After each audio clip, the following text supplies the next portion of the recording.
1 Samuel chapter 21. David at Nob.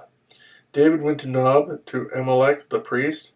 Amalek trembled when he met him and asked, "Why are you alone? Why is no one with you?"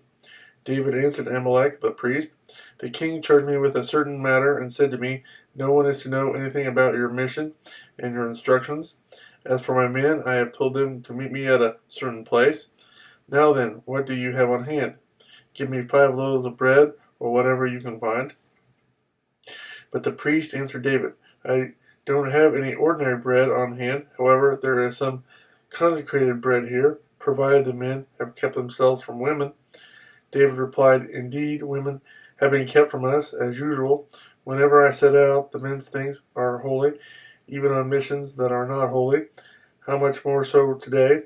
So the priest gave him the consecrated bread, since there was no bread there except the bread of the presence that had been removed from before the Lord and replaced by hot bread on the day it was taken away. Now one of Saul's servants was there that day, detained before the Lord. He was Doeg the Edomite, Saul's head shepherd. David asked Amalek, "Don't you have a spear or a sword here?" "I haven't brought my sword and any other weapon, because the king's business was urgent." The priest replied, "The sword of Goliath the Philistine, whom you killed in the valley of Elah, is here. It is wrapped in a cloth behind the ephod. If you want it, take it. There is no sword here but that one." David said, "There is none like it. Give it to me." David at Gath. That day David fled from Saul and went to Achish, king of Gath. But the servants of Achish said to him, "Isn't this David, the king of the land?